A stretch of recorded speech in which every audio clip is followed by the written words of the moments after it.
one were to inquire throughout the world about Lyndon H. LaRouche, the answers would be many and varied. He is an economist. He predicted the crash of October '87. He's anti-establishment. He's a maverick. He is naming the names of the international banks running the drug traffic. He is persecuting me.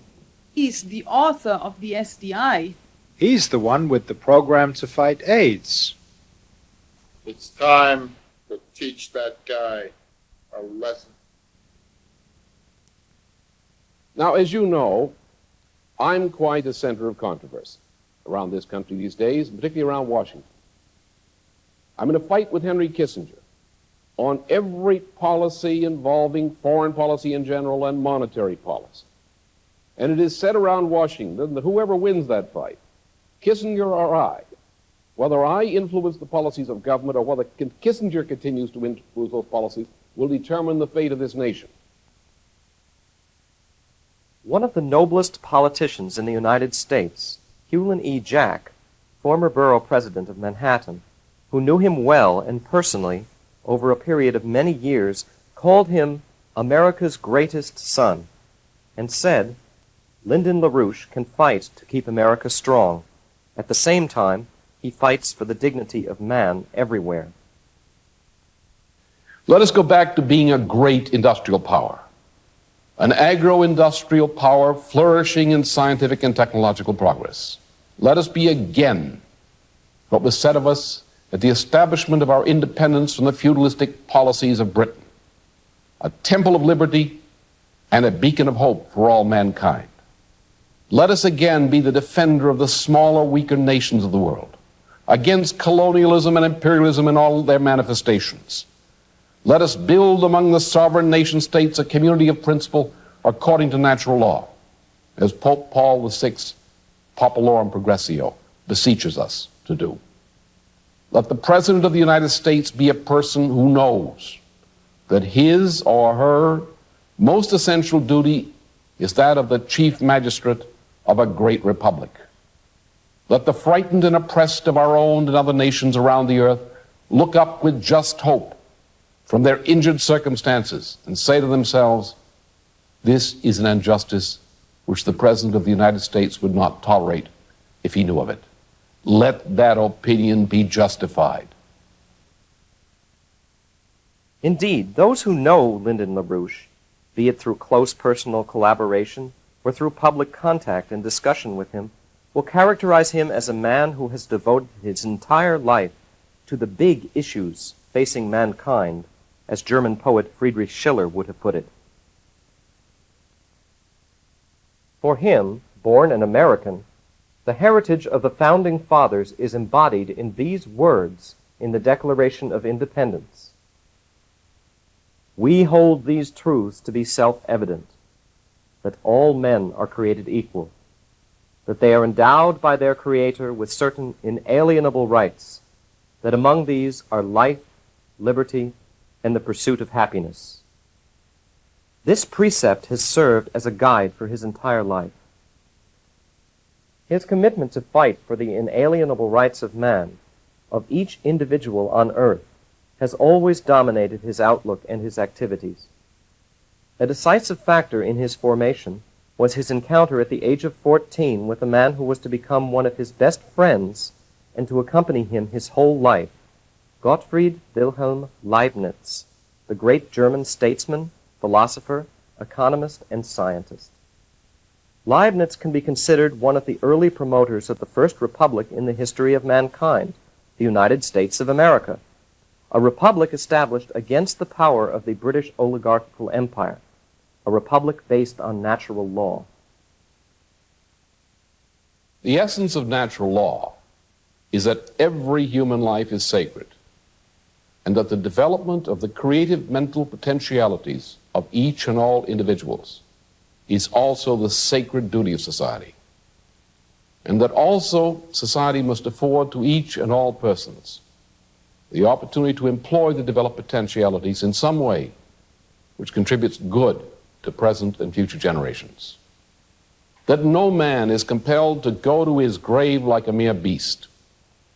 This is the law of equity, That law of equity is an absolute, in the sense that no state and no man can deny any individual, anywhere, his right to equity so defined, unless that violation be to defend the very existence of those institutions of society on which the fostering and protection of equity for all persons depends. His deep understanding of Leibniz's writings helped the young LaRouche to find the real purpose of a meaningful life, the pursuit of the good and of truth. The rigorous search for truth runs like an invariant throughout his development, providing the basis for his courage, his strength, and his astounding energy in solving problems, in attacking injustice and evil. It is the foundation of his life's work and fight for a more human, better world. Lyndon LaRouche is, in a real sense, a symbol of the true ideals of the American Revolution, a true patriot and a true world citizen. In the United States and around the world, the situation is terribly frightening. The drug pandemic is destroying the bodies, minds, and souls of youth in every part of the world. Entire nations are being destroyed by drug-financed international terrorism. During the middle of the 1970s, there was the worst genocide of the century in Cambodia. But now, famine and disease are wiping whole African nations from the map. Here in the United States, our farms are being driven into bankruptcy, while the world as a whole is plunged into the worst food crisis of the century. Our industries are collapsing, while 40 million Americans are below the poverty line. And the majority of our debt-ridden people are much less well off than their families were 20 years ago.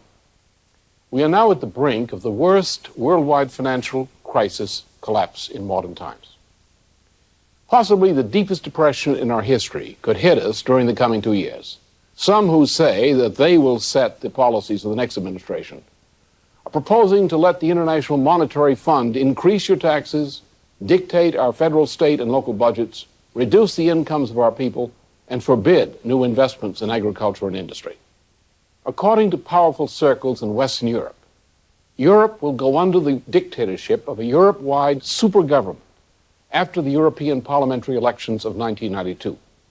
There are those, even in the United States, who propose handing West Germany's economy to Moscow, an act which would reduce the United States to a third-rate power.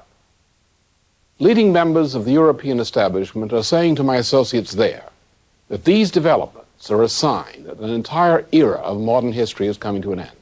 If those governments and the next president here make the kinds of decisions toward which Democratic Party leader Robert Strauss and others have referred, the next 2 years will be the worst crisis in our nation's history. Partly because of those decisions, the world as we have known it will come to an end by the time the 1990s begins. I'm not a pessimist. I'm a realist. I have the courage to look these dangers square in the eye, because I know there are solutions. We can conquer these dangers and save our freedom if we can find statesmen with the courage to make the bold decisions needed to reverse the downward trends we've been following during the past 20 years. Naturally, when those establishment figures say that we have come to the end of an era, they mean the post-war era. They mean the end of what used to be called the American century. They also mean something more than just the end of the American century. They mean this planet sliding into a new dark age like that in 14th century Europe.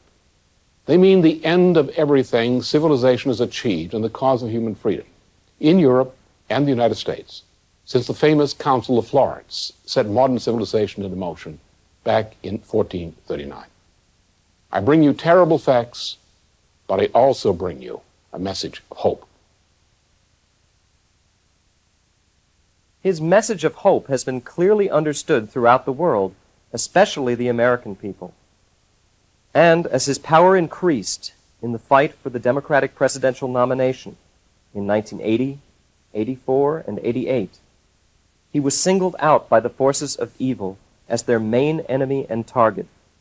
He, recognized as the anti-establishment figure, has become the main obstacle standing in the path of the Anglo-American establishment and the Russian nomenklatura. This point is fundamental to U.S. strategic policy today.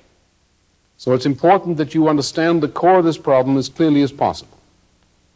As I reported in an earlier broadcast, the foundations for the policies of the liberal establishment family's agreements with Moscow are essentially the policies which were laid down by Bertrand Russell and H.G. Wells over the period from the early 1920s to the early 1960s. What Russell and his backers among the liberal establishment proposed to Khrushchev back during the 1950s was to set up a system of world government under which Moscow would rule one empire and the wealthy families the other. Since the liberal establishment families were working to destroy the sovereignties of the United States and other Western and Third World governments by tricks such as the International Monetary Fund's unconditionalities policies, these families have been weakening the United States and Western Europe massively, in a manner very much to the long-term military advantage of Moscow. Therefore, Moscow has allied itself with those families against the vital interests of the United States, against Western Europe, against Japan, and against Third World nations. However, at the same time, Moscow is committed to destroying those families as soon as the United States is brought under Soviet worldwide military hegemony. That is the core of the strategic problem. The reason Moscow hates me so bitterly is chiefly that Moscow fears that under conditions of eruption of a new economic depression, the policies which I represent might come to power in the United States in a way parallel to developments under President Franklin Roosevelt. If that were to occur, then the ability of the wealthy families to control the policies of the United States would be greatly weakened, probably preventing Moscow from becoming the worldwide power it desires to become before the end of the 1980s. That's the reason that Moscow has denounced me so violently and repeatedly in the Soviet press since the spring of 1983.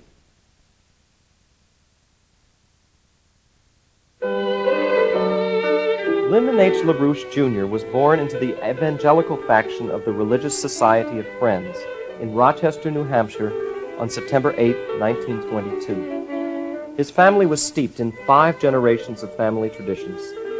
His paternal grandfather, Joseph LaRouche, had immigrated to the United States by way of Paris, France, from a remote region in Quebec. Joe LaRouche was the son of a violin maker. The ancestors of his mother, Jessie Weir LaRouche, had their roots in England and Scotland. They were Quakers who had settled in Pennsylvania during the 1670s. His maternal great-great-grandfather, the Reverend Daniel Wood, was of the same generation as President Abraham Lincoln, and, like Lincoln, was attached to Henry Clay in the American Whigs. Born a member of the Society of Friends, the Quakers, he later broke with that creed. After attending school in Rochester and Northeastern University in Boston, Massachusetts, he served in the American Army during the Second World War in the India-Burma theater. It was this experience in Burma and India which defined his principal lifelong political commitment: to force the United States to take post-war world leadership in establishing a world order dedicated to promoting the economic development of what today are called the developing nations. After the war in 1947, he started a 20-year career as a management consultant, gaining his first experience from his father at the United Shoe Machinery Corporation. During the period from 1948 to 1952, he, the student of Leibniz, refuted the morally unwholesome information theory dogma of Professor Norbert Wiener, an undertaking which led directly into his original discoveries in economics. In the mid-1960s, he launched a strong attack against the New Left and their post-industrial New Age philosophy, which he identified already at that time as the greatest evil of our age. His commitment to combat the New Left led to the creation of a new international humanist philosophical association. The building of this international movement reached a high point in 1977 when LaRouche married Helga Zepp LaRouche, the international president of the Schiller Institute and the chairman of the Patriots for Germany. In his autobiography, The Power of Reason, published in 1987, the year of his 65th birthday, LaRouche writes, "After 9 years of marriage, it is now difficult to make a distinction between the fruits of Helga's and my own collaboration, and the enrichment of my ideas in the course of that collaboration. Without her contribution, I should be much less than I am today. Those who find themselves in that state of mind know thus that theirs is a good marriage. My debt to Helga is but a special degree of the general indebtedness of a similar kind which I owe to many among my collaborators. I have an excellent marriage, and, in the same sense, a most fortunate association."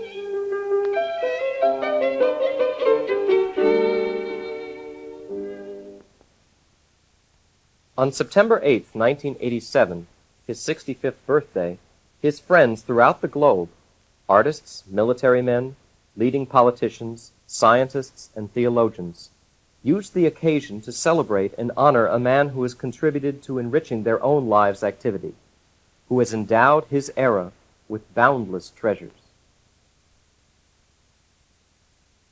A classical concert at Bernkastel-Kues, the birthplace of the great German philosopher and statesman, Cardinal Nicholas of Cusa, performed in his honor by one of his dearest friends, Norbert Breinin, the first violinist of the legendary Amadeus Quartet, was the crowning of the celebration for this philosophical mind, such as Friedrich Schiller had imagined, a mind that loves truth more than any system.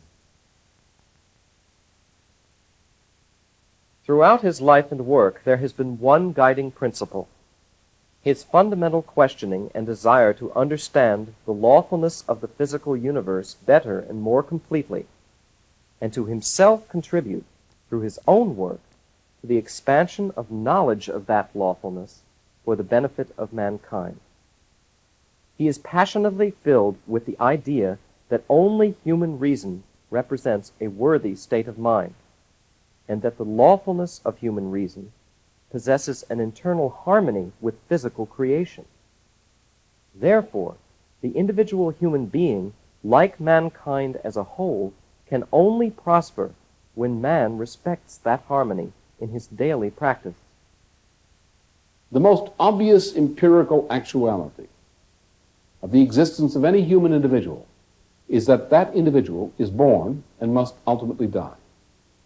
The beginning of wisdom lies in understanding the practical significance of this simple fact. If an individual devotes his or her life to those pleasures enjoyed in the flesh, the sum of that person's life goes into the grave. Only to the degree that an individual life is sufficiently dedicated to some higher purpose, whose benefit to mankind endures beyond death of the individual person, does the person rise above the moral condition of a mere beast. That judgment is the beginning of all wisdom.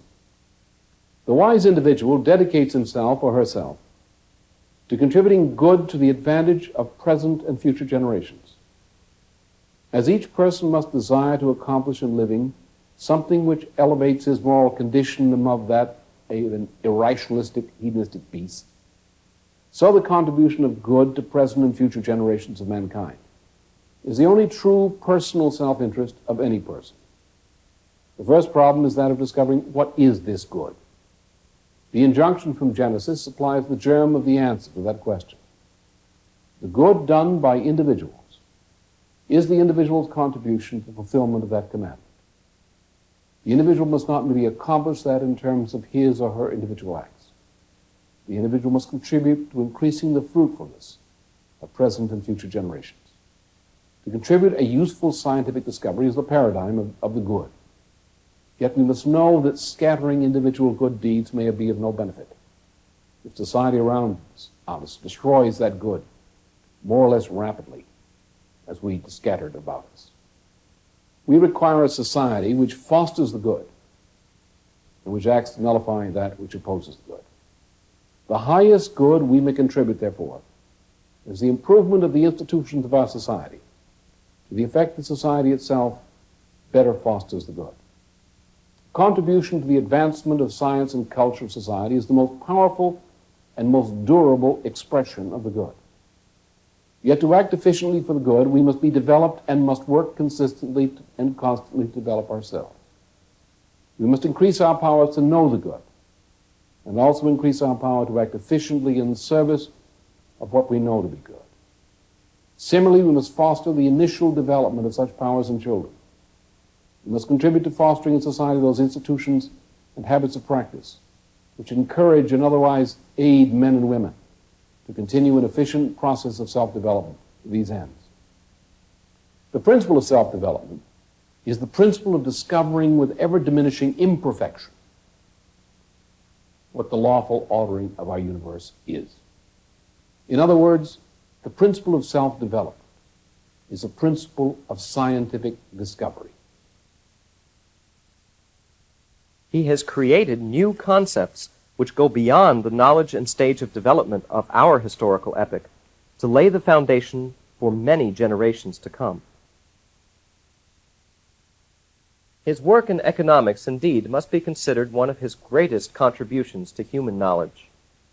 Not only did he rediscover the notion of physical economy and the crucial significance of the term technology developed already by Leibniz, a concept later identified with the American system of political economy as opposed to the British system of usury of Adam Smith's The Wealth of Nations, but LaRouche surpassed Leibniz and Alexander Hamilton by discovering the law of potential population density.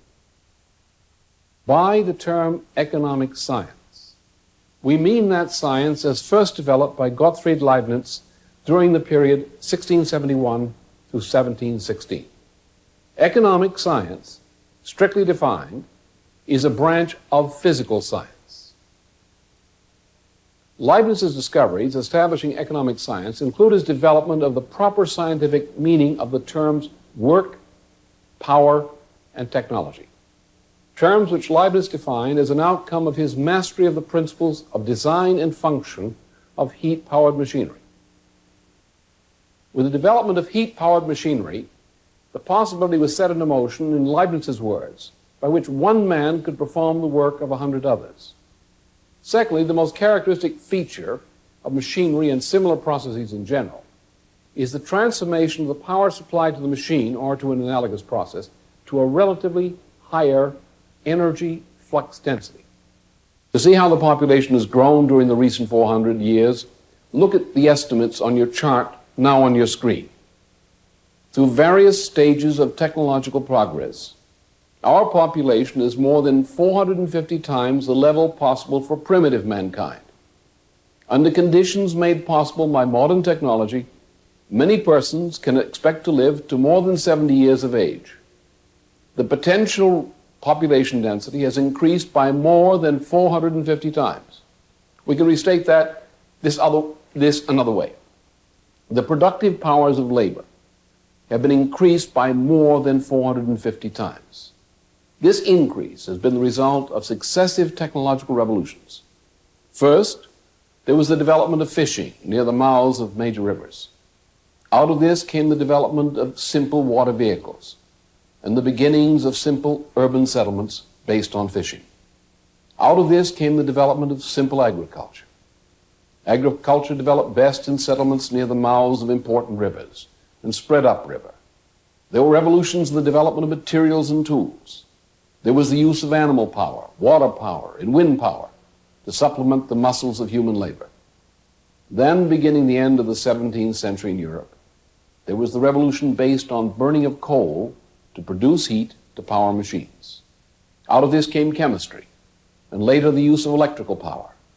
These successive technological revolutions are the key to the increase of productive powers of labor, the increase we see in population density. This is the first rough measure of man's obedience to the commandment of Genesis to be fruitful. To determine how fruitful society has become, it is not enough to know what the present relative population density is. We must discover what the relative potential population density potentially could be at the given level of technology. Therefore, we must measure the potential relative population density. This measurement becomes our approximate measurement of the fruitfulness of society. This is the approximate measure of the productive powers of labor. One of the unavoidable byproducts of technological progress is that the division of labor in production becomes increasingly complex. As a result, the size of the population must be increased. This means that the precondition for survival of society is an endless increase in the potential relative population density. Therefore, we must refine the definition of what it means to fulfill the commandment of Genesis. Mankind's behavior is not fruitful unless mankind is increasing the relative potential population density. Therefore, what we must measure is not simply potential relative population density. What we must measure is the increase of potential relative population density. In other words, the man who labors in the exact same manner as his father, his grandfather, and so forth before him, is not being fruitful in the way Genesis requires of society. It is technological progress which makes mankind fruitful. It is changing our behavior in the way scientific progress implies, which makes our labor fruitful. The increase of potential relative population density, which expresses the fruitfulness of mankind, reflects in us a special quality which no creature but mankind possesses. No species of animal could willfully increase its potential relative population density by even 2 or 3 times, to say nothing of 450-fold. No variety of beast has the power to modify its behavior in this way. Man's power to discover the laws of the universe ever more perfectly and to assimilate that improved knowledge in the form of technological progress is a special quality of mankind, the quality properly associated with the name of the human soul. LaRouche ridicules the notion of money as the main economic parameter. The economics as practiced and taught, people often say, well, I say we're going to increase the productivity of mankind by creating credit, loading the credit at low prices, to employ people who are presently unemployed, and to invest in the capital improvement of production and infrastructure. And they say, where's the money going to come from? I say we're going to uplift the productivity of all mankind by exploring and conquering space, colonizing Mars. People say, where's the money coming from? Now, this is animal talk. This is not human talk. The essence of the matter, as every Danish farmer knows, or used to know when they were still allowed to invest, is that we don't invest. No, we don't invest in objects. We need these objects, but that's not the investment.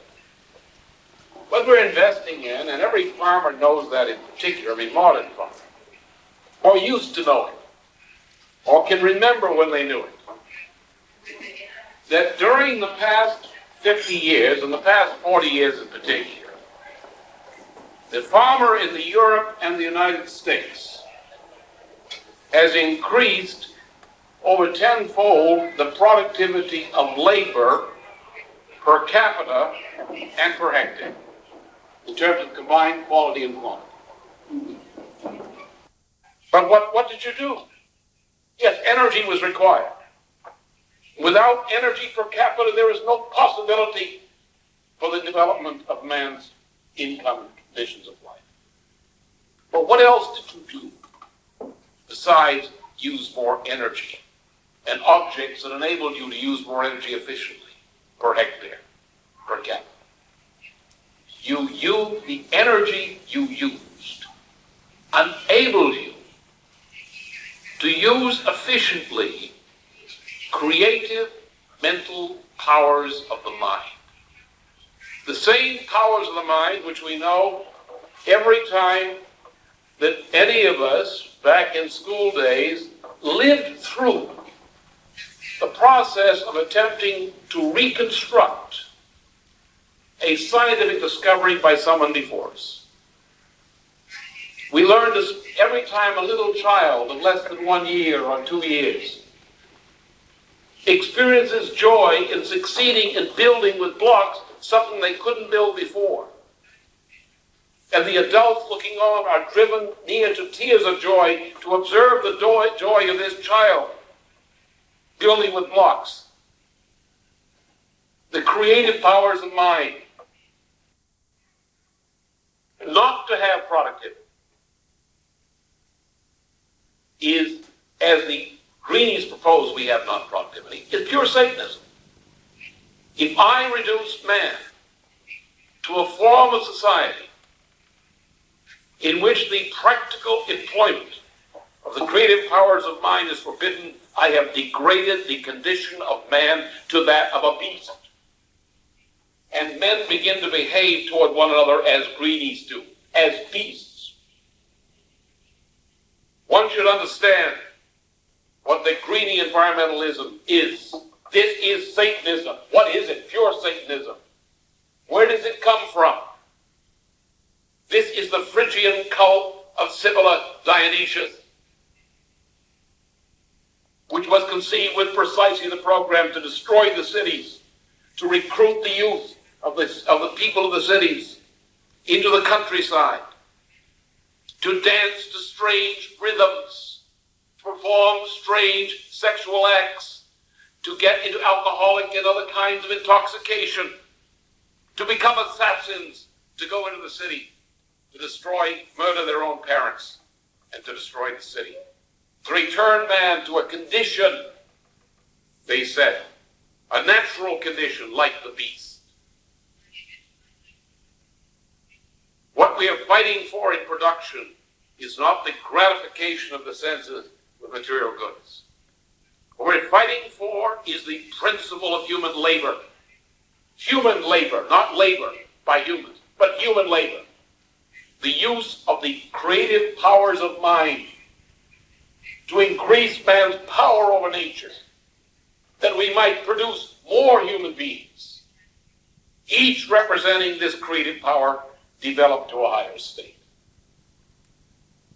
We are now, as I have proclaimed again and again, we're now at the verge where we can plan for our grandchildren to colonize Mars permanently. We're at the point where in the next part of the next century, we shall explore space beyond this solar system. And in the century beyond the next one, we shall colonize. Human beings will colonize beyond the solar system. There's no issue of production or hedonistic gratification in this. There is a purpose we can recognize, but which we cannot fully comprehend. There is a purpose for mankind in this universe which we do not yet understand. The means by which we progress to this purpose, this destiny assigned to us, is by the development of the creative powers of mind. And the farmer, who increased so greatly the production of food in the post-war period, by means of use of the creative powers of mind as the more efficient, better use of energy. This farmer is the point at which we win or lose this civilization. We preserve that, or in a world of food control, in a world of a lower standard of living, in a world ruled by people who have this greeny political satanic persuasion, who degrade the condition of mankind closer and closer to that of nature, i.e. to bestiality. We lose that. This is for all of us. The purpose of human labor is man, the development of mankind. And human labor is labor based on the development of the creative powers of mind. Human labor is the exercise of the creative powers of human mind. It's the exercise of that which casts man, the individual, in the image of the living God. His work in economics also constitutes the theoretical and moral basis from which all his other scientific breakthroughs result, and also enabled him to develop a very profound, precise forecasting capability. It is therefore no coincidence at all that in 1958 he was able to forecast the current economic depression and financial collapse. Those who saw his half-hour nationwide TV show, The Test of Fire, in April 1988, will be shocked at the accuracy with which LaRouche analyzed the economic disaster, which was to grow even worse under a future President George Bush. So far, George's friends, using almost every trick in the book, have failed to control the financial crisis any better than Hoover did back in 1930. Let's take a quick look at the reason Bush's friends are doomed to fail in their efforts. Now, imagine we're back in October 1929. I drop this ball. Let's see how that looks on the Wall Street Journal's chart.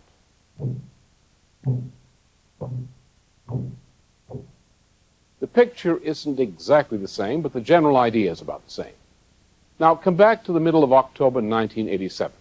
The ball I'm holding is not the same ball I dropped back in 1929, but it is a similar ball.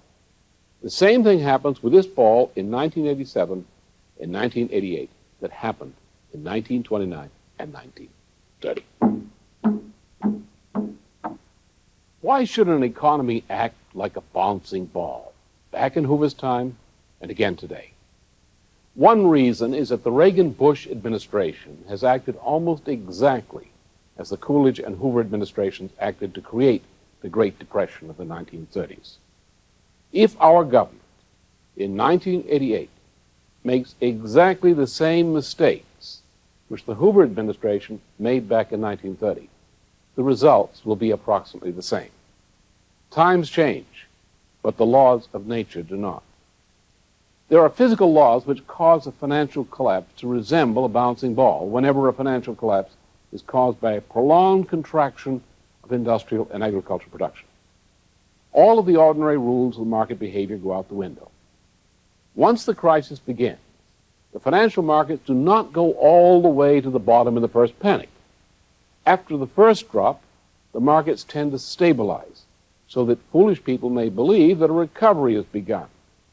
A few months later, the next drop comes, and then a temporary stabilization at a lower level before the next drop. Now, this is not the place to explain the physical principles involved, but you see the general idea. We must look back to 1982 to understand how Ronald Reagan and George Bush set us up for a 1989 collapse, which could be the worst depression of the 20th century. Whoever saw the national TV show, Henry Kissinger, Soviet Agent of Influence, broadcast during the presidential election in 1984, will probably shudder at the speed with which economic decay has brought the fall of our civilization into barbarism, and at their own failure to fight the forces of evil. It should be remembered that Henry Kissinger's influence is the most dominant factor in the new Bush administration. Like the Nazi regime during World War II, the world's most powerful international and financial agencies today have targeted between 120 and 150 millions black Africans for death through genocide, death by famine and epidemic. This mass murder was the policy of influential institutions such as the Club of Rome, which claims that regions such as black Africa are overpopulated and the world's population must be reduced by such methods. The evil policies of the Club of Rome are being implemented by powerful banking institutions of Switzerland, by the International Monetary Fund, by the World Bank. These are policies endorsed by high officials of our own Federal Reserve System. These are policies being put into effect in many parts of the world by Henry A. Kissinger and his friends. This monstrous immorality, practiced abroad, comes home to us today in such forms as a growing movement for genocide, against our own nation's most vulnerable citizens, the seriously ill and our senior citizens. The same crime for which we condemned Nazi doctors at the Nuremberg trials, the crime of new euthanasia, is being promoted in the United States and in Western Europe today as death with dignity. This growing murder of our seriously ill and senior citizens is being promoted by persons and groups who argue that such systematic murder of tens of thousands and more of our citizens is needed to keep down the average cost of health insurance premiums or to help balance the Social Security budgets. Like a hero in a classical drama, LaRouche has moved on the stage of world history in the last 15 years toward the punctum saliens, where either mankind will be enslaved under the most horrifying Shaktian world dictatorship, or his message of hope, the LaRouche Plan, the proposal for a new, just world economic order, will be implemented. Lyndon LaRouche has elaborated his plan for a new, just world economic order since 1975 in major conferences, seminars, press conferences, and private discussions with representatives of governments and leading institutions throughout the world, in Africa, Asia, Europe, Ibero-America, and the United States. For example, back in 1975, Lyndon LaRouche delivered a major press conference in Bonn, West Germany, and followed that up with a written proposal which was circulated internationally. He warned of the dangers of a buildup of unpayable third world debt and proposed the establishment of a new monetary system as the way of avoiding a major debt crisis a few years down the line.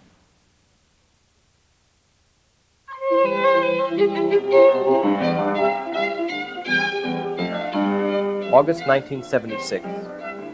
At the meeting of the non-aligned countries in Colombo, Sri Lanka, agreement with LaRouche's call for a debt moratorium as the first step toward the new just world economic order was incorporated in the final communique. But the financial oligarchy tried to stop the process with destabilizations of governments and assassination attempts, most brutally shown in the assassination of Zulfikar Ali Bhutto, the Prime Minister of Pakistan. April 1982. The LaRouches traveled to India to meet with Prime Minister Indira Gandhi, leader of the non-aligned countries. May 1982. They traveled to Mexico to meet with President Jose Lopez Portillo. 2 days after my meeting with President Lopez Portillo, I had a breakfast conference with an old friend of mine. He had an urgent proposal to deliver to me. He referred to the massive press coverage I've been receiving in Mexico and most of South America. In fact, during much of May and June of that year, my name was front-page headlines almost daily in many parts of the continent. My friend indicated that this press coverage had created a situation in which many influential circles in many of the republics of the continent were ready to begin acting on economic reform proposals which I had been proposing since 1975. It is most urgent, my friend told me, that I sit down and write immediately a comprehensive proposal for economic reforms for the entire continent. Influential circles in many countries were ready to act, but they needed the entire proposal written up in one single document. I spent most of the month of July writing a book-length report on options for cooperation between the United States and its neighbors. On August 5th, 1982, I issued the report to appropriate places in our government, as well as my friends in Mexico and South America. I named the report Operation Juarez, in memory of the collaboration between Benito Juarez and the patriotic circles of the United States, which have been associated with John Quincy Adams, Adams' U.S. Ambassador to Mexico, Joel Poinsett, General Winfield Scott, and President Abraham Lincoln. During September and October of that year, President Lopez Portillo offered to cooperate with the United States along the lines of Operation Juarez. Instead, the United States sent Henry Kissinger to Mexico. Kissinger threatened to do terrible things to Mexico and to the President of Mexico if any President of Mexico should ever meet personally with me again. Today, ex-President Lopez Portillo lives abroad under threat of assassination. Since that period, from August through October 1982. There are only two sets of economic policies throughout South America. One set of policies is more or less exactly the policies I propose in Operation Juarez. The opposing set of policies are those proposed by the firm of Kissinger Associates Incorporated. March 1983. At their summit in New Delhi, the non-aligned countries attacked the International Monetary Fund for the first time publicly. July 1983. The LaRouches travel again to New Delhi to address the World Affairs Council and to meet Prime Minister Indira Gandhi, who was later assassinated in October 1985. July 1983.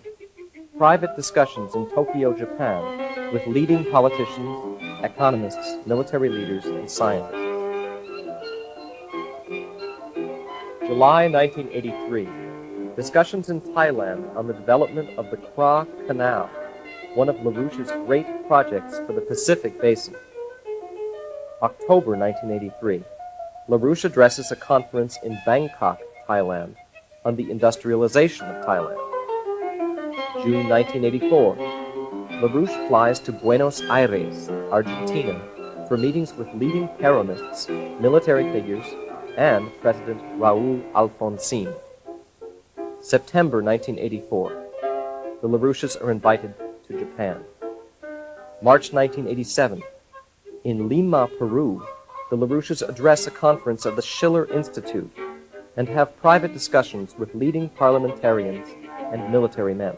My essential function is a policy shaper. Mi función esencial es la de una persona que diseña e implementa políticas. And in terms of the policies I represent, Y en términos de las políticas que yo represento, I have every reason to believe that President Ellen Garcia and I are in essential agreement as spokesmen of two nations. les puedo decir que el presidente Alan García y yo estamos de acuerdo en lo esencial como portavoces de dos países diferentes. As all of the other countries which have similar aspirations. Así también concordamos con todas las otras naciones que tienen aspiraciones parecidas. We must have a system of economic growth. Tenemos que tener un sistema que facilite el crecimiento económico. We must have world trade, Tenemos que tener comercio mundial which delivers capital goods needed to developing countries. que le puede garantizar a los países en desarrollo lo que necesiten en términos de bienes de capital. We must have long-term credit at low borrowing costs Tenemos que tener crédito a largo plazo y a bajas tasas de interés to enable this trade to occur. para que pueda llevarse a cabo este comercio. And we must reorganize the existing debt Y structures. tenemos necesariamente que reorganizar la estructura de endeudamiento actual. July 1987. The LaRouches accept an invitation to Ankara, Turkey, to meet with the Prime Minister, Turgut Özal.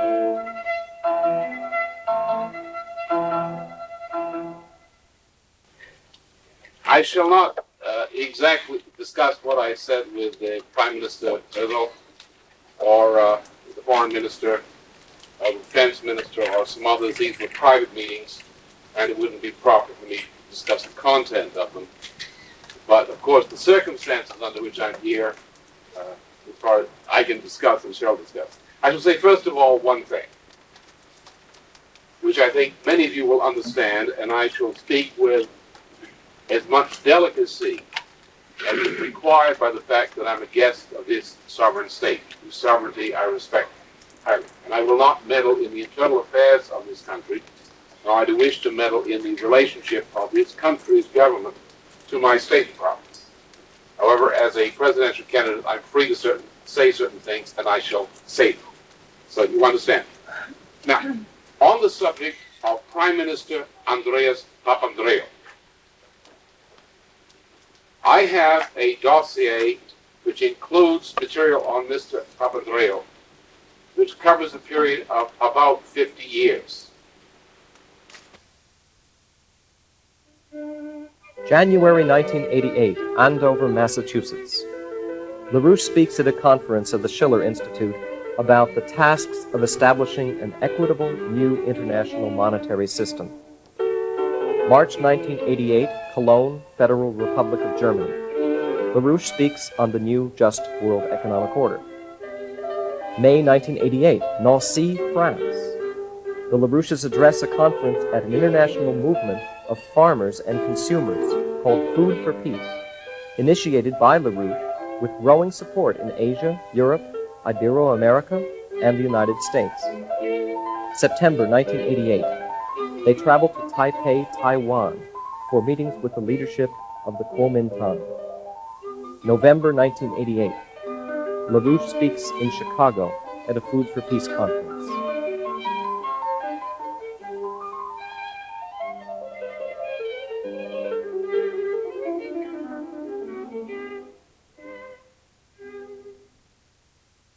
Let's now look quickly at the LaRouche Plan, the only effective method of relaunching the world economy to usher in a qualitatively new phase of prosperity, based on the promotion of scientific and technological progress and mediated through big industrial projects. Next, I want to show you samples from my work on the projects for development of Ibero-America, which some of you call Latin America, and Africa. I've been working with governments and other influential circles in both these two continents since 1975. And again, as in the first case of the Pacific Indian Ocean Basin projects, these are things that are more or less ready to go now, as soon as we have a president who is willing to enter into cooperation with these countries to make them happen. In Africa, I've been working on the development of Africa since 1977 in a concrete way, when some scientists working with me produced a study on the long-range industrialization of Africa. More recently, I've published a number of books which are studies on the same subject for a number of specific countries in Arab Africa as well as in Black Africa, and done similar things in the Middle East, including a study now in progress in collaboration with some people in Israel for an economic policy which might help to get Israel out of its present economic and monetary mess. I've been talking with my friends in government in Egypt, in Algeria, Nigeria, Zaire, and elsewhere in Africa. And among the projects which we've discussed is a high-speed rail trunk line across Africa, running approximately from Dakar to Djibouti.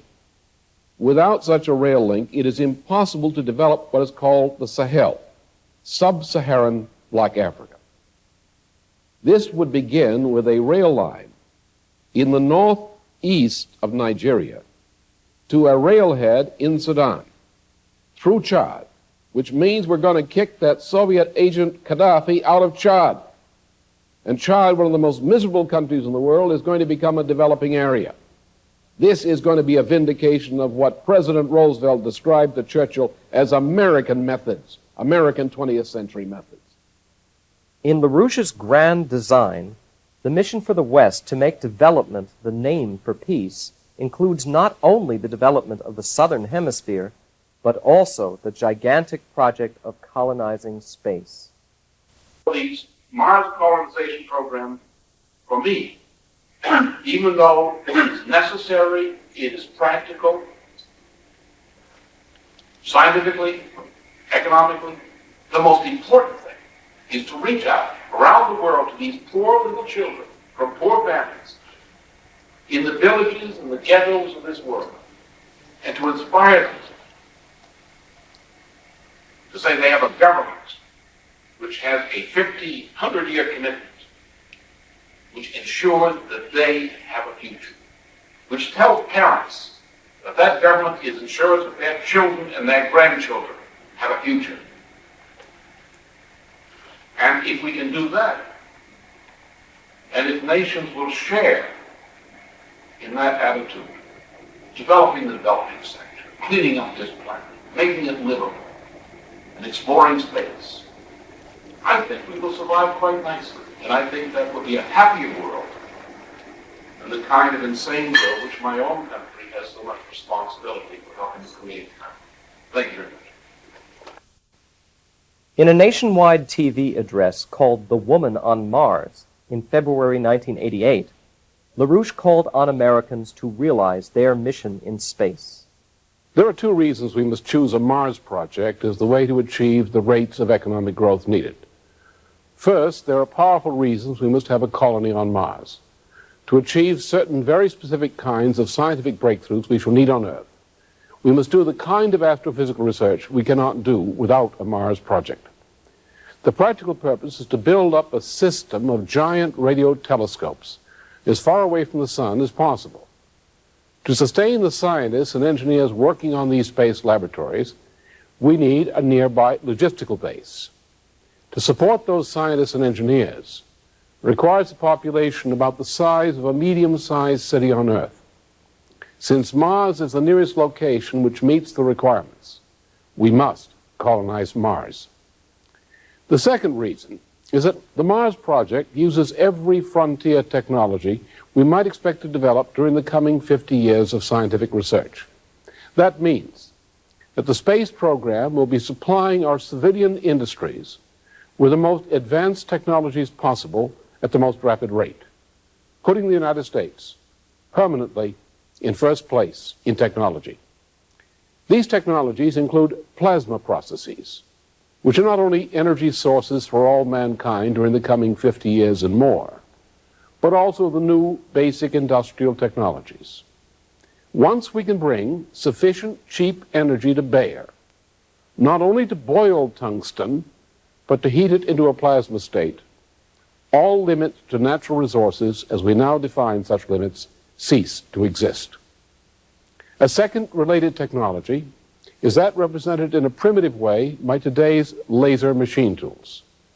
This means controlling the entire electromagnetic spectrum as the basic tool of production for uncounted centuries still to come. A third technology is modern optical biophysics, perhaps the only technology which will enable us to provide cures for such diseases as cancer and AIDS. An integral part of the LaRouche plan is his policy for a war against drugs, adopted in large part by the governments of Latin America, and his policy to fight the potentially species-threatening AIDS epidemic. Although an effective defense of the West requires a strong regenerated economy as its primary basis, LaRouche has also developed a specific strategy for the defense of the United States and its allies. He is the author of the SDI, the Strategic Defense Initiative. He presented his concept of replacing MAD, the Mutual and Assured Destruction Strategy, with a layered beam weapon system in a series of forums all over Europe, in Bonn, Rome, Paris, in Washington, and in Tokyo, already in 1982, more than a year before President Reagan announced the new defense doctrine on American TV in March 1983. During recent 20 years, the level of scientific potential and industrial development of both Europe and the United States has collapsed so much that the new defensive system could be built in the United States and Western Europe only with very high levels of scientific and industrial collaboration among these nations and in cooperation with Japan. I explained the fact that to many, back in 1982, that the U.S. and European economies are in much worse condition than they were in the 60s. And they are in far worse condition today in 1985 than they were in 1982. The United States today leads the world in the rate of collapse of its industrial and scientific and agricultural potential.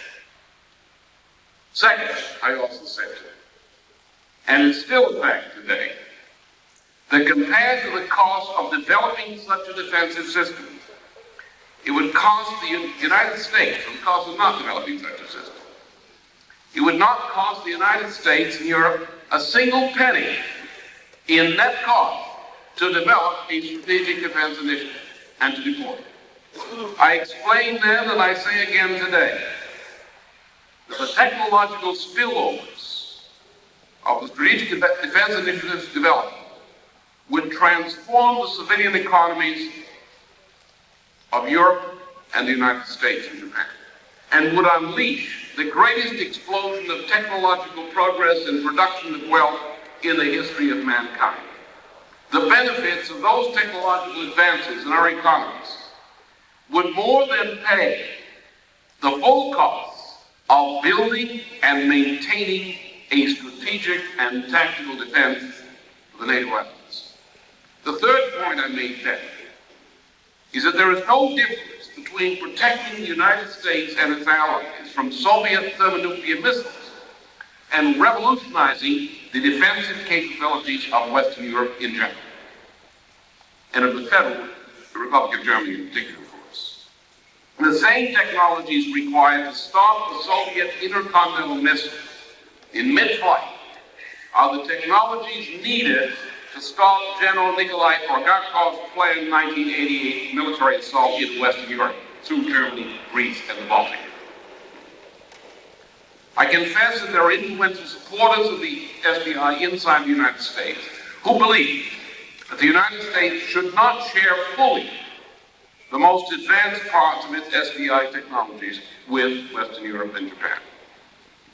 Many of these people say that if these technologies were to be given to the European nations, that U.S. military secrets would be leaked to Moscow from Western Europe. I believe that some of these people, at least, who propose this are sincere. But sincere or not, their proposals have caused legitimate anger in Europe, and their proposals are wrong. I believe that the President Reagan will offer Europe full cooperation on all aspects of SDI-related research. I shall work to make that happen. I say this to you today on the same grounds that I predicted to the München audience way back in early 1983, that the President would adopt the SDI. Most of my remarks to you today will identify those fundamental self-interests of the United States which the President of the United States must take into consideration in making his decisions on the form of cooperation with Europe and Japan. Obviously, the fact that the SDI became official U.S. policy in March 1983 ran completely counter to Moscow's plans for world hegemony, its notion of making Moscow the third and final Rome. That's why, since 1983 at least, the Soviets have regarded LaRouche as their principal adversary. The LaRouche campaign is a neo-fascist organization. You are among the troglodytes. They came to Rome on the invitation of Lyndon LaRouche. As the hobby horse of his electoral campaign, LaRouche has chosen space weaponry. He was delighted with the proposals Reagan made on March 23rd of this year to fill near-Earth space with lasers and other types of total weaponry. Over the years, it has become obvious that LaRouche represents the key opponent to the new Yalta deal between the Anglo-American establishment and the Soviets. The immediately primary objective of the Soviet regime is that of bringing West Germany into the Soviet sphere of influence.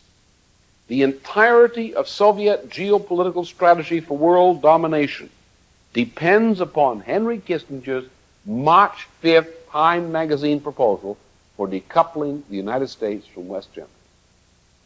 It is not essential, nor even desirable from the Soviet standpoint, that the Red Army permanently occupy West Germany.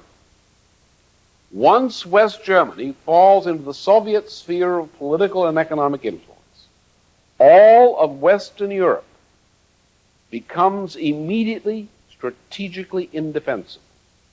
Soviet objectives concerning West Germany are part of a larger avowed Soviet doctrine known generally as the New Yalta Accord. This doctrine redraws the world map. The United States will be permitted a sphere of strategic influence in the Western Hemisphere, but nowhere else.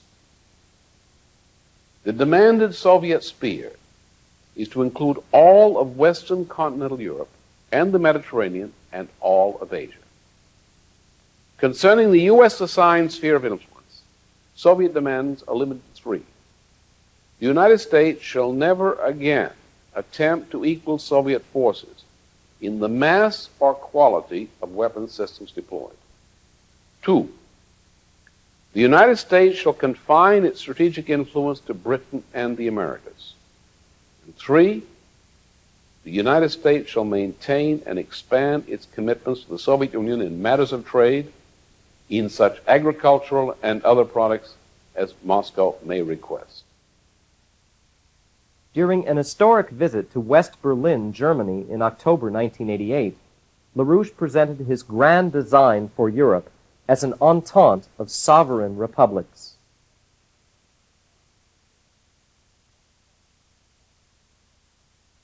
I shall propose the following concrete perspectives to our next government. We say to Moscow, we will help you. We shall act to establish food for peace agreements among the international community, with the included goal that neither the people of the Soviet Union nor the developing nations shall go hungry. In response to our good faith in doing that for you, let us do something which will set an example of what can be done to help solve the economic crisis throughout the Soviet bloc generally.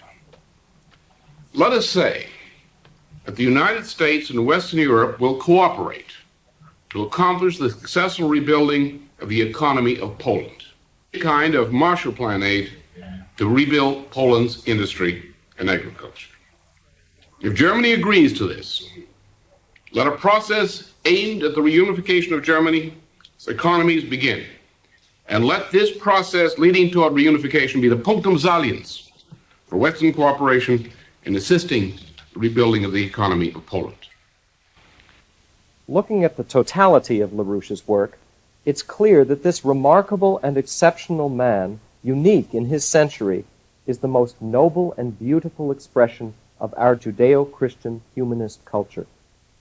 He represents the line of defense in the fight for the vital and fundamental values of Christian humanist civilization. This is the fight between good and evil, a cultural war which he and his organization are committed to winning. This idea of the individual, which is in accord with this idea of economy, is peculiar to what we call Western European civilization. Is peculiar to what we call the Augustinian matrix as opposed to the Eastern one. Because only certain ideas associated with the Augustinian notion of the Trinity, or the Augustinian clarification of the notion, and the idea of filioque, only in such a society which is so influenced does this idea of the relationship between individual natural law and creativity exist as a social policy. For example, we in the West, as against the Russians. Now the poor Russian, and we say poor Russian, he may be a beast and so forth, a rapist and everything else, all that's true. But if we take the Russian out of Russia, out of Holy Moscow, out of Matushka Rus, out of Rodina, and you bring that Russia into Western civilization, assimilate him in Western civilization, not of course in the Shikaria and Hamburg, but I mean real civilization. This Russian, as we know from Russian immigrants into Western Europe and the United States, this Russian is just like the rest of us, essentially. Most of the time. But he becomes a productive worker, very skilled, moral, as we are moral. But you take his relative back in Russia, in Great Russia, and what have you got? You have a lazy, drunken, superstitious, immoral beast. That's a typical Russian. The Russian hates technological progress. The Russian hates that sort of thing. There are few Russians that can produce. Well, they have a military dictatorship, so they take all the productive Russians and they put them in the military sector. Right? And they all the dumb Russians who can't behave, who can't do anything, they put them in the civilian economy. And they make the civilian economy work by using slave labor from Turks and others, or by slaving and looting Eastern Europe. We in the West have actually twice to three times the productivity per person of the Russians. Because we can assimilate and enjoy assimilating technological progress. We generate it and assimilate it. Russians can produce scientists, but they can't make their civilian economy work. Because the scientists cannot get the idea assimilated and accepted by the public. Now, this Western European civilization, based on this Augustinian conception of the individual, forms a cross, essentially, on the planet. It goes from the border of the Roman missionaries to the east, in the Ukraine, Poland, and so forth, that runs all the way to the Philippines. In the Americas, it runs from, well, a little south of Canada. We do have some Christians in the United States, and it runs down to the Cape of Horn. And you find also in Africa, you will find the influence of Christianity in Black Africa and so forth. It's a great positive force of development. Now, we in this Western European culture, these countries, have an obvious mission. We have the greatest culture, at least the Augustinian part, not the Shikariya part, not the Queen of England, and certainly not Prince Charles, but the real European culture. We have a great gift. This gift is the power, among other things, to generate and assimilate scientific and technological progress at a high rate. This is a power which is entrusted to us for all mankind. We have the motivation innate in our culture. We have the tradition innate in our culture which says to us that our destiny is to provide this to all mankind. To provide the fruits of our culture, and to provide the fruits of what that makes possible to all mankind. So therefore, in helping the world, helping non-communist Asia and Africa, we are really being very greedy. Not that we intend to take any wealth from these parts of the world, but in order to fulfill ourselves, we must deliver the gift entrusted to us, which it is our nature to give. And only by delivering that gift in that way can we truly realize what we must become. We must recognize that the gods of Olympus and their imperialisms or their echoes of Roman Empire, their global condominiums and so forth, are evil. That's negative, that's evil. But we cannot be moved merely by hatred of evil. Hatred in any form is not a good force, even hatred of evil. We must be moved to act by that which, like I said, by a love for mankind, a love and pleasure in discovering natural law and serving it. And we must remove evil, not because we hate it, but because we have to make room for the good work that we must do. Because we think that we owe this to our grandfathers, our great-grandfathers, and others before us, to ensure that the work of their lives, the work of our nation before, comes to some great fruitful end. LaRouche's creative breakthroughs in the fields of natural science, physics, biophysics, philosophy, history, aesthetics, and music have created the basis for a new scientific and cultural renaissance. His contributions in the service of art, especially classical music, have established him as an honored interlocutor and friend of many artists throughout the world. World-renowned singers and musicians are grateful to him, especially because of his fight to lower the tuning to Verdi's scientific tuning, C equals 256 cycles per second. Among those expressing their thanks are the famous baritone Piero Cappuccilli. Se dobbiamo parlare del signor LaRouche, to describe Lyndon LaRouche, I can say that he is a courageous man who has made many initiatives. He is a trustworthy man who has done much for opera, particularly in his support for Verdi's standard tuning pitch, A432, which is the key to safeguarding voices in the future. Ma non solo il perché per portare questo diapason a 432, ma per salvaguardare In quello che fact, potrà with the essere present high tuning, singers faced serious difficulties, and it's very important to return to Verdi's quello che A. potranno fare le voci, in quanto con l'A attuale le voci si trovano in seria difficoltà.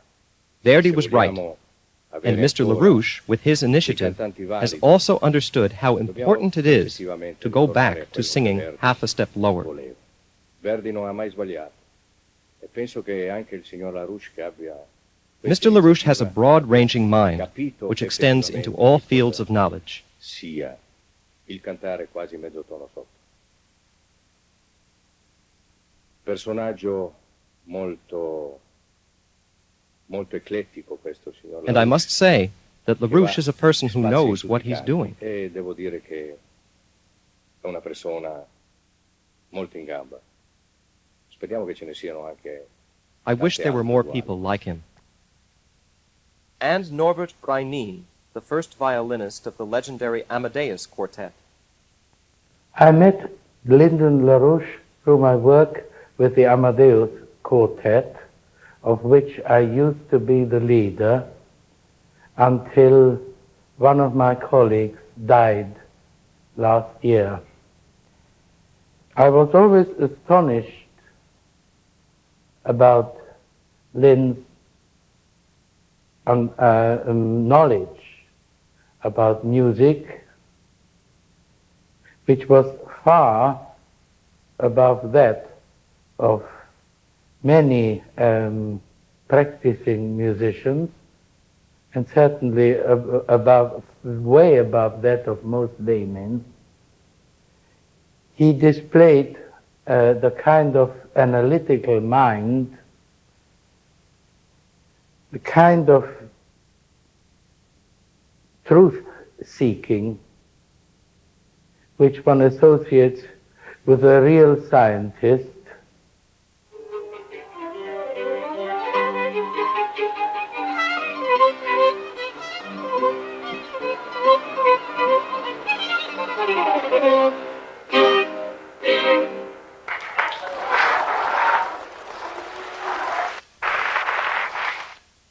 The fight for the scientific tuning of C equals 256 was initiated by LaRouche at a conference in Milan, Italy, in April 1988. The power of his ideas became so great and found support among so many Americans that LaRouche's presidential campaign posed a serious threat to the establishment, a threat to become the first president in the history of the American nation who is a universal mind, a philosopher king in the true Platonic sense. If I were president, for example, or President Reagan if he wants to do it, call up the heads of state of these countries to the United States, meet in Washington for this kind of purpose, take the kind of measures I've indicated, and when they walk out of that office or out of that meeting, we're going to have a new international monetary system, and the 350 million people of Ibero-America and the 220 or 230 million people of the United States, that's a pretty good number, isn't it, are going to impose upon the world, to the enthusiastic cheering of most of the world, a new international monetary system, and the Swiss bankers will just have to watch it go by because they won't be able to stop us. For his enemies, this was clear with the dramatic victory of LaRouche candidates in the Illinois primary in March 1986. The order was given out by the establishment to stop LaRouche. "Let's teach LaRouche a lesson for his political arrogance," was the battle cry.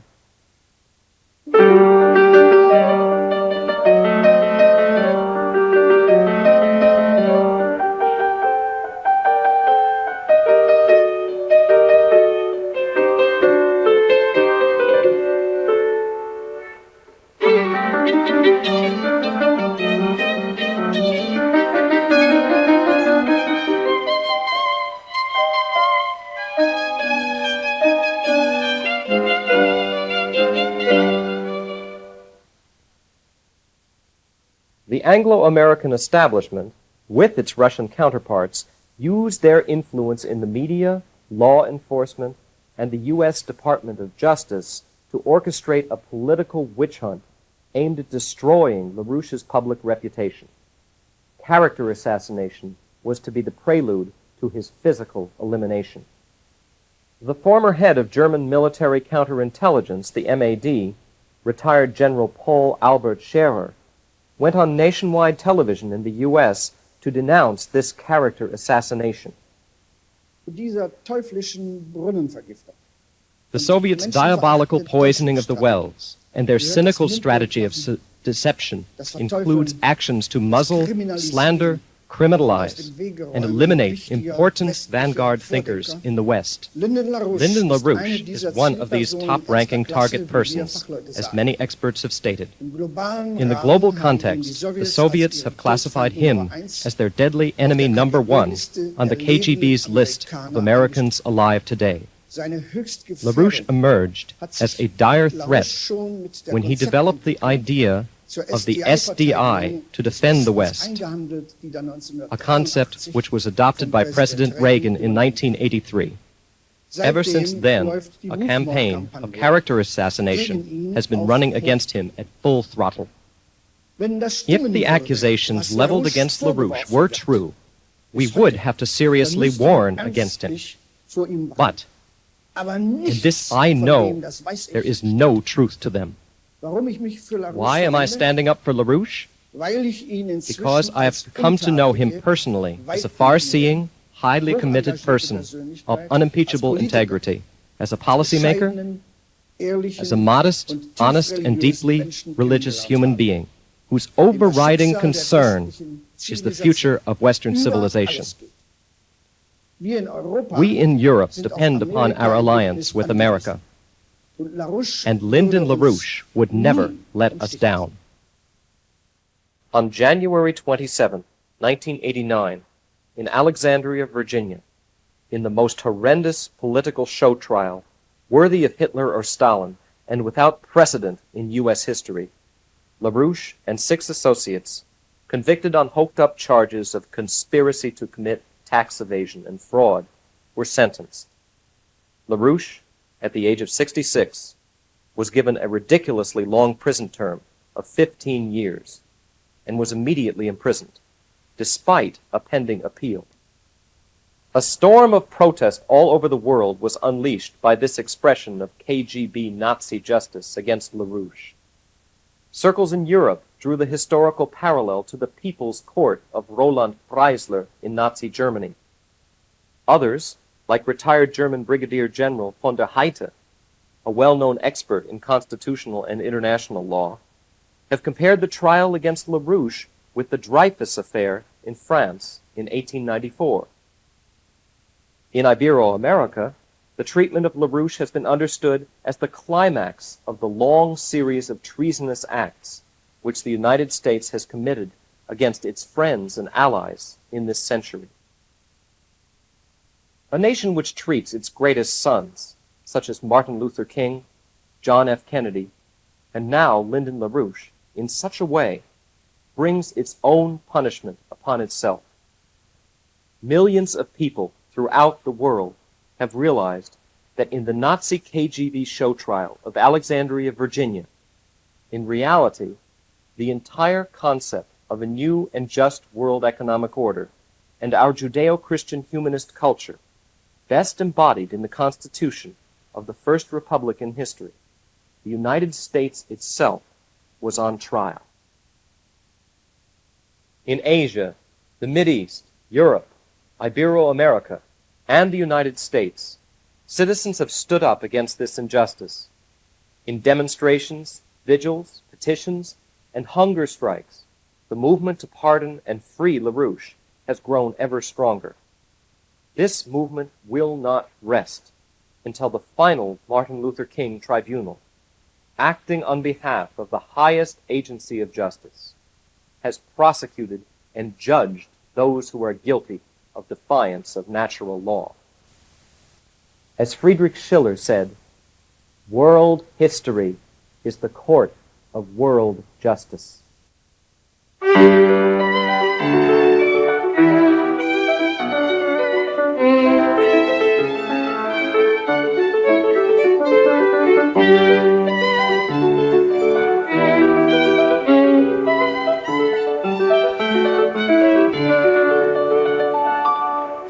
you.